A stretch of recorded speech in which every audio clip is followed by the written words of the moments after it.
All right, friends, this is one of the critical pieces of the model, and that is tracking the right metrics. So we call it a scorecard or a dashboard, whatever you prefer, but we look at every single week what action needs to be taken, primarily on the sales side, to make sure that we have a healthy pipeline, that we know what's going. We set our calendar to fill this out every Friday afternoon or Monday morning, either or. And I try to keep it updated throughout the week as well, because that's just easier than having to go back and look at everything. But I make sure at the end of the week that it is correct, okay, that I've got everything in here. So let me walk you through this.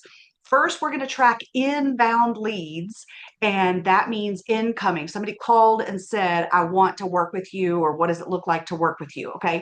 If you're newer, you probably don't have as many inbound leads. So you have to do more of the second line, which is that outbound outreach. But over time, hopefully you and your business get much stronger inbound percentages so that you're not having to hustle as much and do as much outbound. So there's a secret formula there we'll talk about on a different video. But the more inbound you get, the less outbound you need to do. But if your inbound drops, that's when you need to compensate for that with more outbound the next week. All right. So for us, we know that we need on average two inbound leads weekly, meaning 26 of those every quarter, every 13 weeks, in order to hit our numbers goal, because it kind of works its way down. All right. We also try to do 5 outreaches every week. And like I said, if we have less inbound, we're going to bump that up. If we have more inbound, we might drop our outbound outreach for a little while if we've got other projects to work on. Then we're going to track total number of sales meetings that we have. I also need to have about 2 of those a week to hit my numbers. Depends on what you need. And then value of new quotes sent. So anytime you quote something or send a proposal to someone with the dollar amount, you want to track that and say, here's how many dollars we quoted this week as well. So just as an example, I'm going to bop down a little bit to the goal of the agreement sent and the new booked business. If you want to make $75,000 every quarter, like $25,000 a month, if you want to hit 75,000, we know that for us, we close about 50% of what we quote. Now, I don't know what your percentage is. And when you get started, it's probably a lower percentage. And over time, it gets stronger and better. For us, about 50% of the people that we quote, they end up booking with us. So I doubled our goal number of how much new business we want to make the number of how much I have to send out in quotes every week or every quarter. All right. So for me, I need to send out, and actually, I'm saying for me, these are not our current numbers, but this is just a sample, a generic calculator for you here. But if I needed to send out $150,000 a quarter in proposals to hit my $75,000 goal, then that broken down weekly is $11,538. So I should be quoting on average just over $11,000 every single week if I want to hit that number. All right. Because I need to close $5,769 each week in order to hit the $75,000 goal. All right. So you're kind of reverse engineering there. What's the goal you want to hit? Then you increase that of how many quotes you need. And then of the quotes, you can say, to send out that many quotes, how many sales meetings do I need to have? And to get that many sales meetings, how many leads do I need to generate or have inbound? All right. So you kind of start from the bottom and work your way up. And also, I'll tell you, I my percentages were the first time I built a scorecard. So I just guessed. I kind of used some numbers that were given to me or suggested, and then I figured out over time how to adjust that. Now, our CRM does tell us how many deals go from one stage to another, meaning how many quotes did we send out went into the won or the lost categories.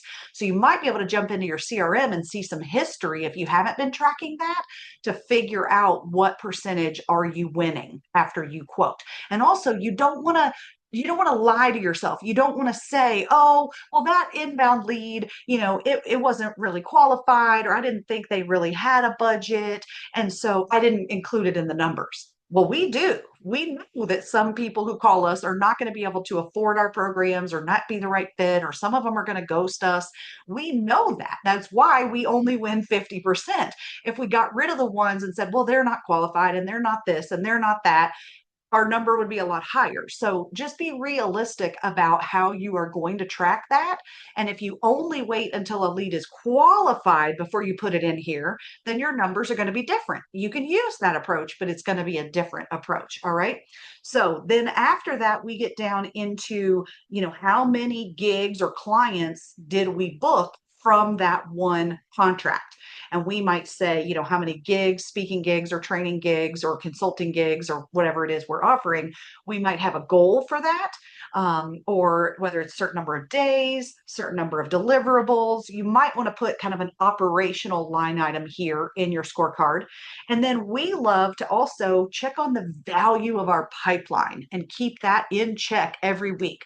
So we're hoping that that pipeline in this example is over $100,000 all the time, that we've constantly got more quotes coming in. Even though we win or lose some that go out of the pipeline, we need more stuff coming into the pipeline. And this one tells us the health of our pipeline at any given time. If it dips under 100,000, we got to bump up our outreach and do more if we want next month and next quarter to look good. So we're not just saying, what happened? Why didn't we close anything this month? I can tell you, looking at the value of my pipeline, how healthy it is and whether we're going to do okay next month or next quarter if I don't take action. Now, you want to take action. This scorecard should help you make decisions on what do you need to be doing or not need to be doing to hit your numbers next month and next quarter. All right. So that value of the pipeline that we keep there at the bottom is a combination of both how many quotes have been sent and how many agreements are out there waiting for signature. Those two deal stages or those two areas of my CRM is what we add together to say what our pipeline is. We have another deal stage that is just for people who've shown interest. We haven't technically quoted anything for them. We haven't necessarily qualified them. Those we do not count. We specifically only count the people we have quoted or sent a proposal to and that are saying yes verbally and waiting for signature on their agreement. All right. That's how we break it down. But it's all about just defining what these mean for you. In fact, anywhere on my spreadsheets that you see that little black triangle there in the cell, that means there's a comment, there's a definition, there's notes in there. So you may want to do that for yourself as well so that you stay consistent over time. So your job now, create your first scorecard, even if it's just 3, 4, 5 line items, and start building it out. Another tip I would recommend, it is way easier to do it by 13 weeks rather than by the actual start and end of an official quarter, because the calculations, the formulas, the math gets really complicated if a quarter ends on a Wednesday. Okay. So it can be done, but it was recommended to me to just do everything in 13 weeks. And believe it or not, it does land that way in the calendar pretty smoothly. Sometimes we have to do one little 1 week adjustment here or there. Throughout the year, it works nicely. So set up your spreadsheet that way, and then you can have a cumulative total as you're going week by week by week by week, and it will add it up for you so you can see where you're at. And I'd love to hear your tips, your tricks, your questions. Put those in the comments now. Good luck.